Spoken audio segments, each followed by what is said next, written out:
House Oversight Democrat Joe Concha is dismissing whistleblower testimony about U.S. Attorney David Weiss's role in the Hunter Biden probe. What the whistleblower is saying is that Weiss, who was appointed by Trump, said that he was not the deciding official on this case. If that turns out to be true, doesn't that directly contradict what the Attorney General has said? But Weiss is not saying that. Isn't the source Weiss? I mean, if Weiss was saying that, I would have a concern. If Weiss was out there saying, I didn't have total authority, there was interference. But Weiss is the key person, and he's not saying that. Fox News contributor Joe Concha joins us now. Joe, good morning to you. So David Weiss responded to Congress's request for all the documents in the Hunter Biden case, and he said you can't have them because the case is still ongoing. Now, the Wall Street Journal editorial board says in an op-ed about David Weiss, his refusal to contradict the whistleblowers enhances their credibility. What do you think about that? David Weiss basically telling Congress the whistleblower is wrong and you're just going to have to trust me. Well, that's not going to fly, right? And the hero Khanna say that David Weiss said he never had the authority here. Well, of course he has said that. And look, what we're seeing here overall in regards to this Hunter Biden story is that we're starting to see more coverage of it. But then you see the Rokanas of the world on the air basically dismissing it like they dismissed the laptop as Russian disinformation just weeks before a presidential election in 2020. And then throughout this entire process, nothing to see here, no big deal. And again, the story here, Carly, Ashley, isn't so much about Hunter Biden. Of course it is, and the influence peddling that happened in places like China and Ukraine. The question is, did his father profit and benefit from those particular dealings around energy companies in those places where his son had no experience in the energy business whatsoever? And is the sitting president of the United States now compromised as a result of those dealings with those particular places, particularly China? So this is a story that's not going to go away. You can't just dismiss it.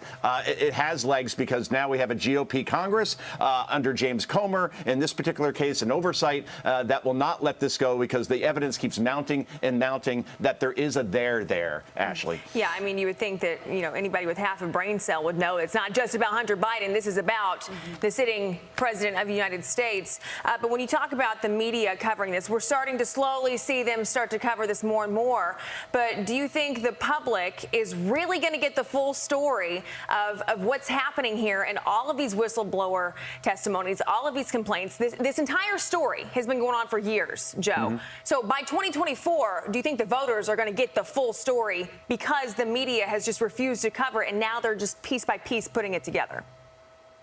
And by years, Ashley, we're talking nearly 5 years now at this point, and there's a good chance that these investigations could be going on up until the 2024 election. The media has cover here, however, because all they have to do is say, look over there, the Donald Trump trials that are going on, whether it be the Mar-a-Lago documents, whether it be the ridiculous indictments regarding Alvin Bragg and hush money payments to an adult film star. There's probably going to be trials around Georgia as far as voting there and the president's call to find 10,000 votes during one phone call at that point. So as long as Donald Trump has his problems as far as his issues in the courtroom, the media will focus almost exclusively on that and look the other way for the most part, with once in a while a question here and there regarding Hunter Biden, Joe Biden, James Biden, Hallie Biden, the Biden family in general, making all of that money from those places in China and Ukraine where, again, we have no idea what services were rendered to make that kind of money